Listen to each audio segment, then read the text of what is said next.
11 days. Deuteronomy 1 verse 2 says it plainly. That's all it would have taken to walk from Mount Sinai straight into the Promised Land. Instead, an entire generation wandered for 40 years and died in the sand without ever arriving. So here's the question that should stop you cold. Was God punishing them, or was he building something inside them that no shortcut could ever produce? Because the answer will completely reframe the desert you might be standing in right now. For 100 years. Not 4 years. Not 40. For 100 years of waking up every single morning as someone else's property.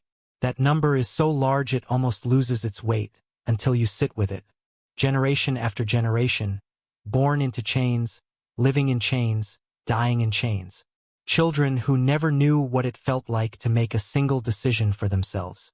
And that kind of existence doesn't just mark the body, it rewires the mind at a level so deep that freedom itself becomes terrifying.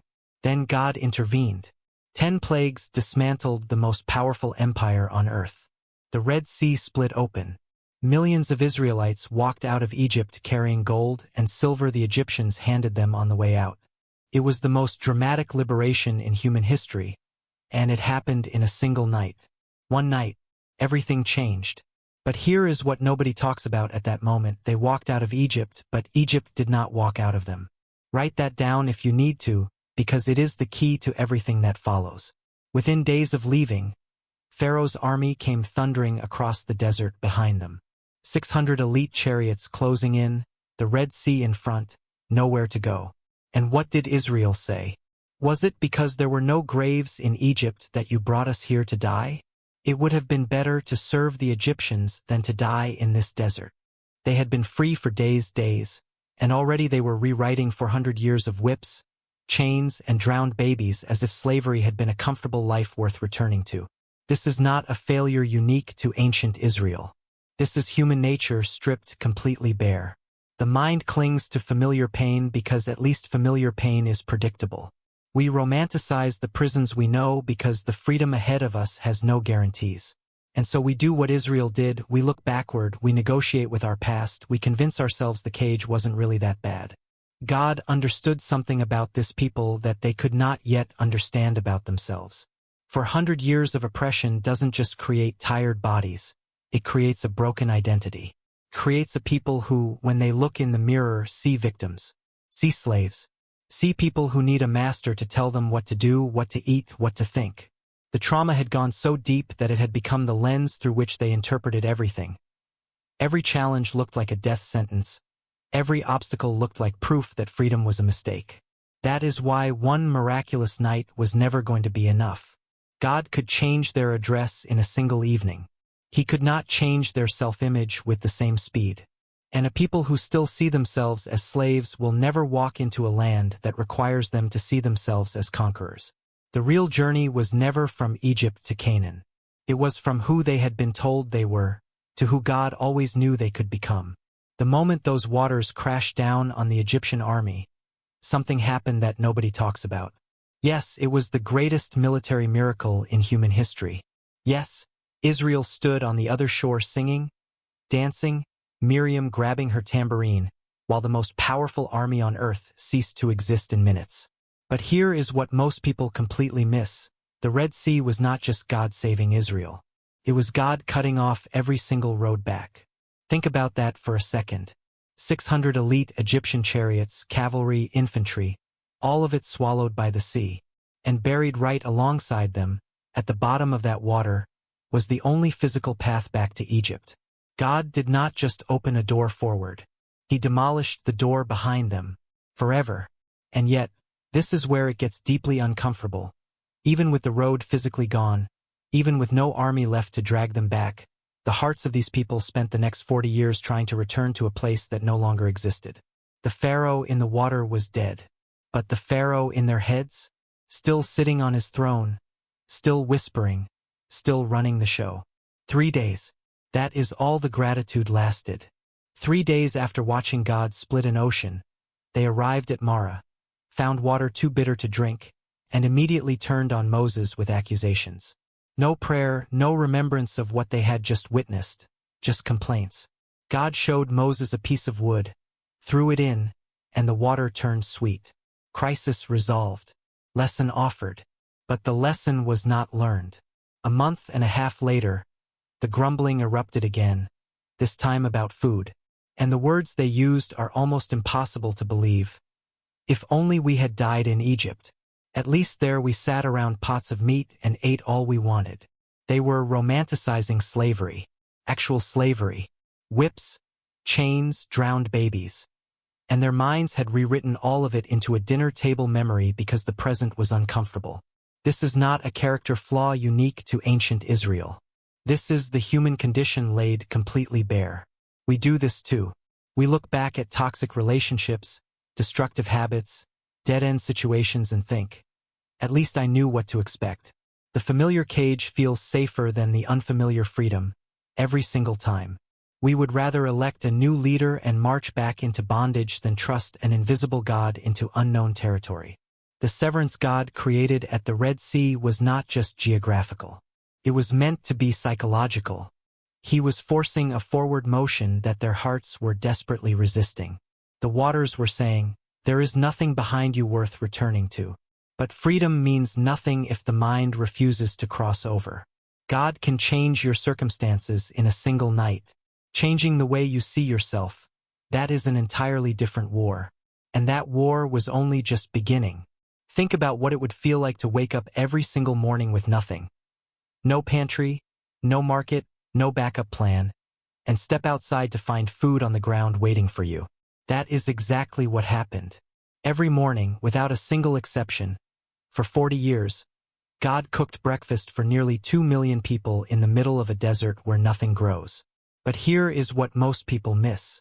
The manna was never just about food.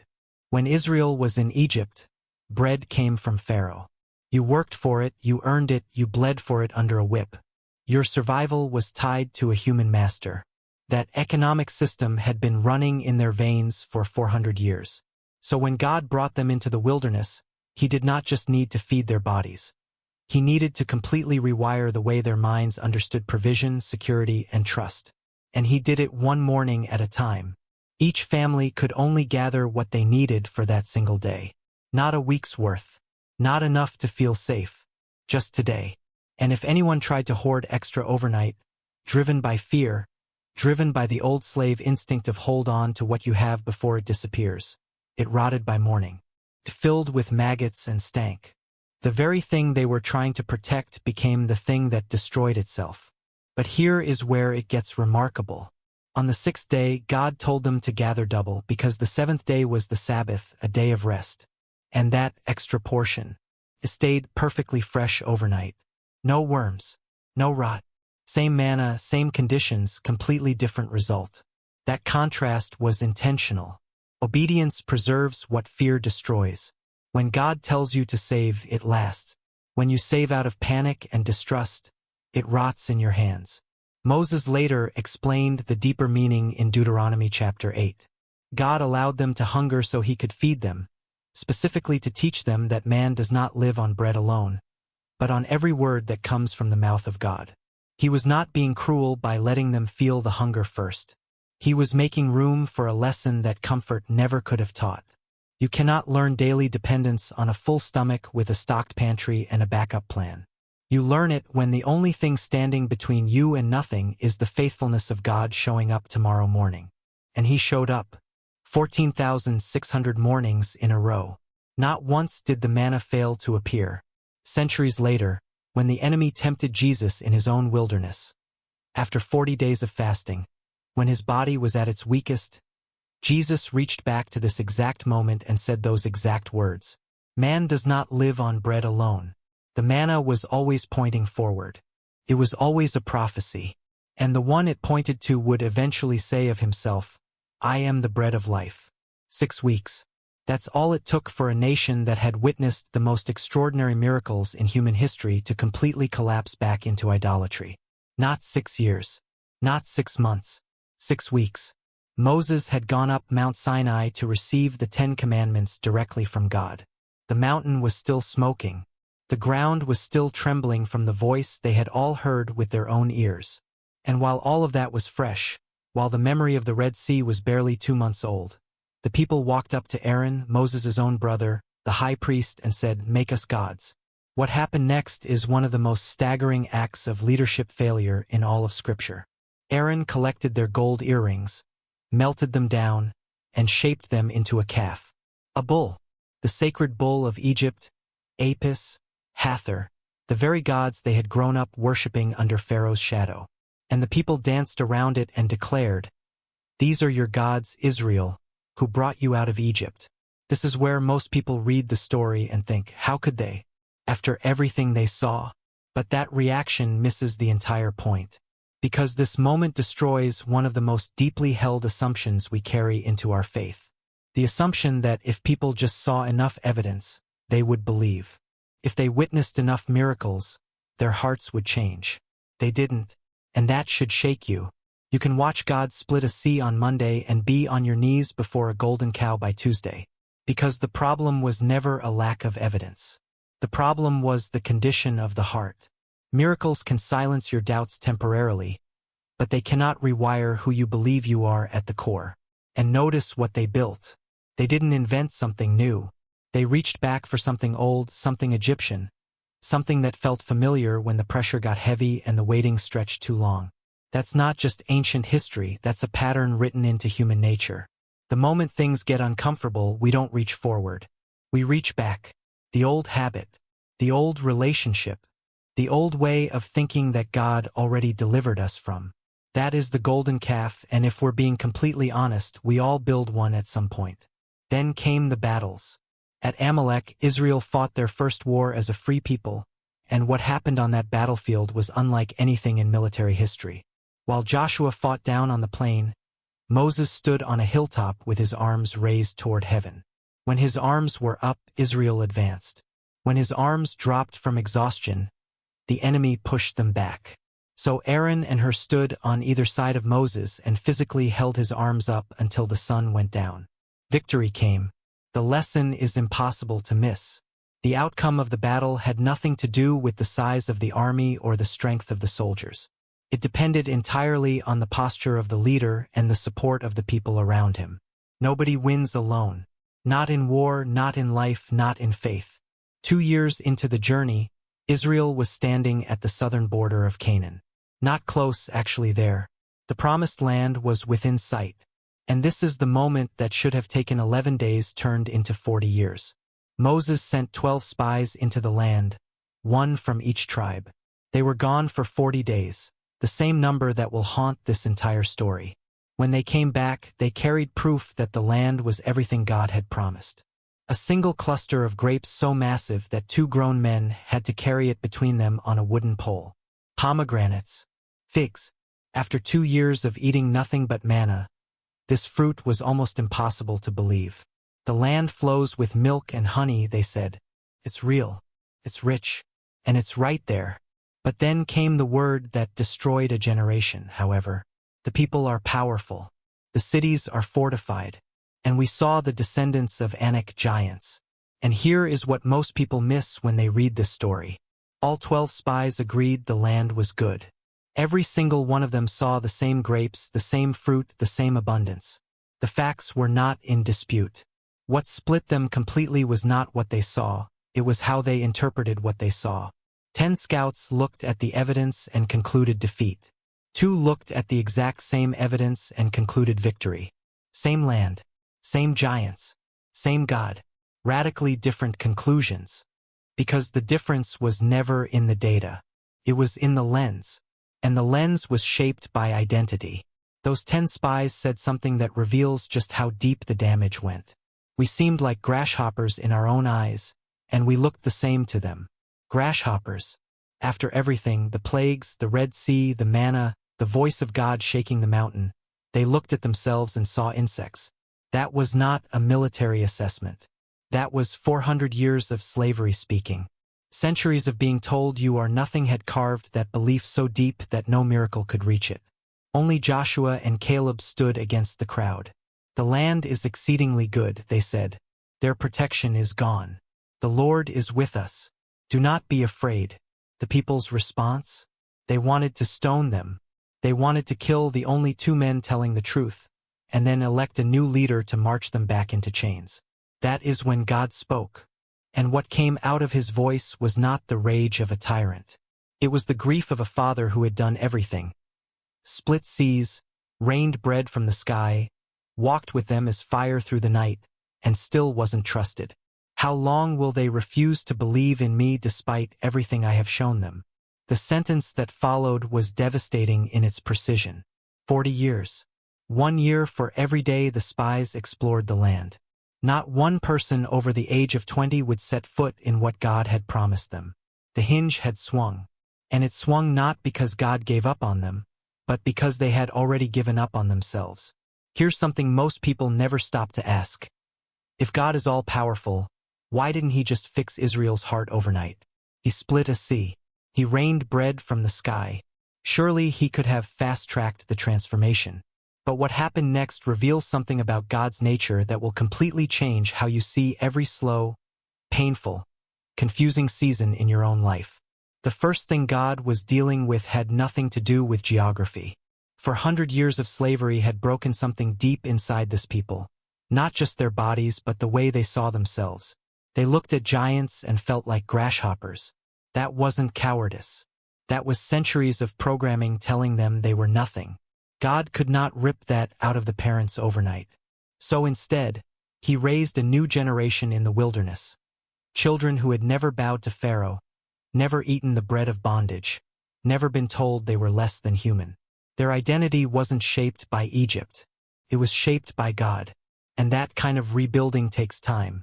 The second reason cuts even deeper. Israel's sin at Kadesh Barnea wasn't ignorance. They had seen the plagues. They had walked through the sea on dry ground. They were eating supernatural bread that morning. And they still said no. That is the most dangerous kind of unbelief.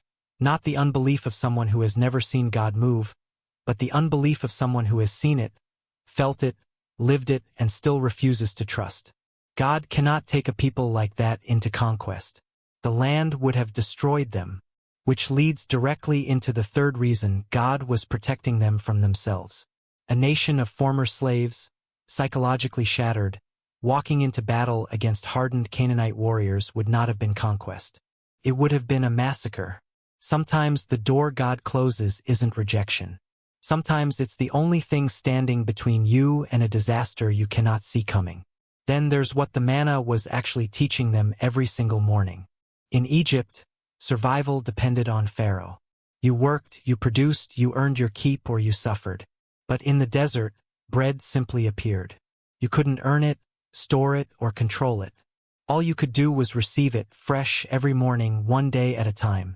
God was rewiring 400 years of slave instinct and replacing it with something completely foreign to them: trust. And that lesson cannot be downloaded. It has to be lived, repeatedly, until it becomes who you are. The fifth reason is one Moses delivered as a warning, not a comfort.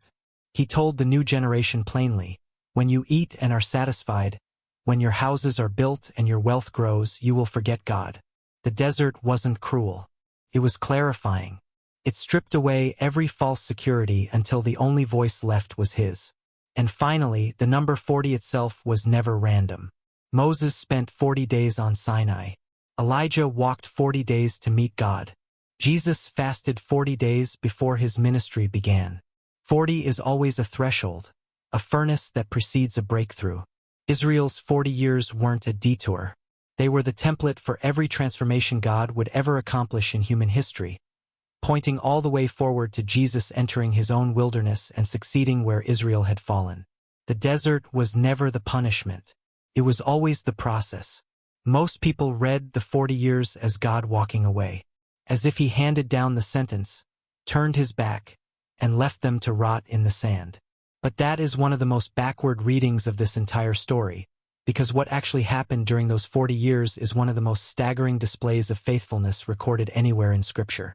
Every single day, without exception, a pillar of cloud hung over the camp. Not occasionally, not when the people deserved it. Every single day. Cloud by day to shield them from a desert sun that would have killed them. Fire by night to cut through the darkness. All they had to do was look up, and there was the proof visible to every man, woman, and child: God is still here. He never moved. He never disappeared. The same presence that shook Mount Sinai was traveling with them through every mile of sand. And then there's the manna.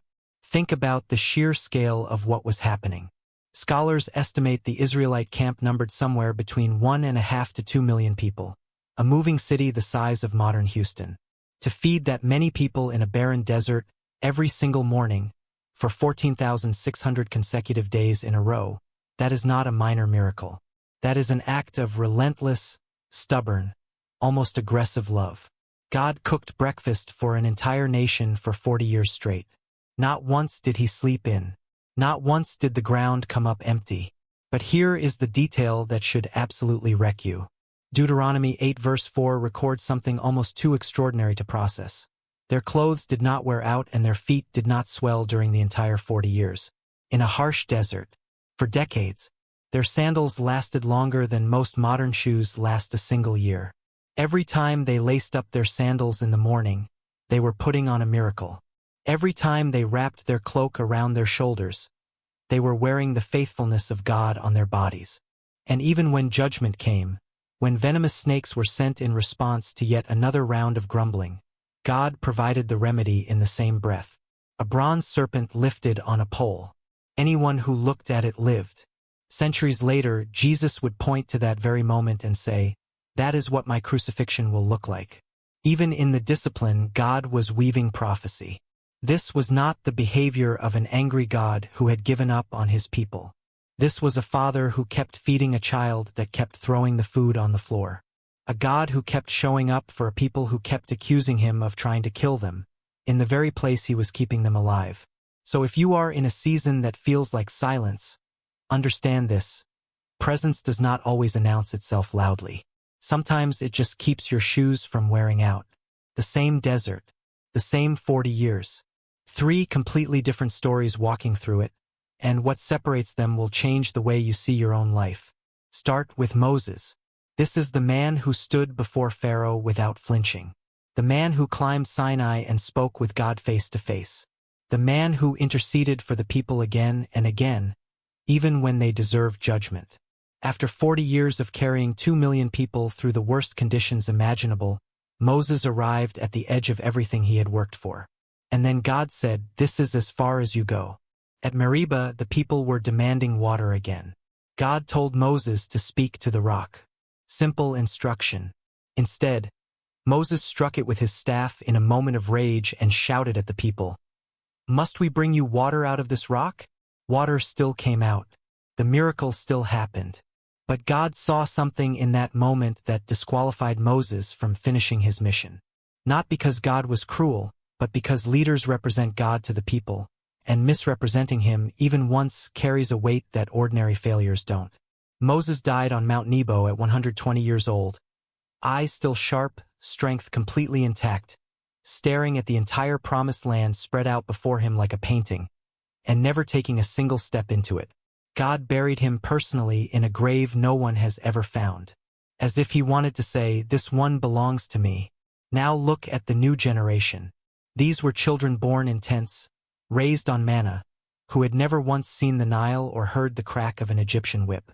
They had no memory of Pharaoh's table to romanticize, no inner voice whispering that slavery was safer than uncertainty. Their entire understanding of life had been shaped by one thing: a God who showed up every single morning without fail. When the Jordan River parted before them, just as the Red Sea had 40 years earlier, they crossed. And this time, nobody looked back. The manna stopped the very next day, not dramatically, not with announcement. It simply ceased because it was no longer needed. The wilderness had done its work. They were ready. And then there is Caleb, 85 years old. He had been one of the 2 faithful spies at Kadesh Barnea who told the truth when everyone else surrendered to fear. For that, God spared his life, but he still had to walk through 40 years of desert alongside the generation that had failed. He watched his peers die one by one. He waited, and when the conquest finally began and Joshua was distributing land, Caleb walked up and said something that still hits differently thousands of years later. "Give me this mountain. Not a valley, not cleared land. The specific mountain where the giants lived, the very same Anakim that had terrified the other scouts 4 decades earlier. Same desert, same years. But Caleb walked out of it sharpened, not broken, because he never let the waiting become wasted time. The desert doesn't decide your outcome. Your heart does. Here is the real question this entire story has been building toward. Not about Israel, not about Moses, not about giants in Canaan. About you, right now. Because at some point in your life you have stood exactly where Israel stood. Close enough to see the promise, but not yet inside it. Maybe your desert is a season of waiting that has gone on so long you have quietly stopped believing anything will change. Maybe it is a loss that hollowed you out. A relationship, a dream, a version of your life you had planned that never arrived. Maybe it is that crushing feeling that everyone around you has crossed their Jordan while you are still staring at the same stretch of sand you have been staring at for years. And the question God is asking you in that desert is the same one he asked Israel, who told you that you were a grasshopper? Because that was never his voice. That was Pharaoh's voice. That was 400 years of someone else's opinion about your worth, and you have been carrying it like it was the truth. Every desert has an expiration date. The longest one in the Bible lasted 40 years, and even that one ended. The manna stopped. The Jordan parted. The land was real. But here is what most people miss. What you carry out of the desert depends entirely on what you chose to do inside it. Caleb used those 40 years to grow stronger. The grumblers used them to rehearse their bitterness. Same desert, same amount of time, completely different people on the other side. One day you will look back at this season and stack your stones. You will tell someone, this is where God sustained me when I had nothing left. This is where I learned that he was enough. Your desert is not the end of the story. It is the chapter that makes everything after it possible.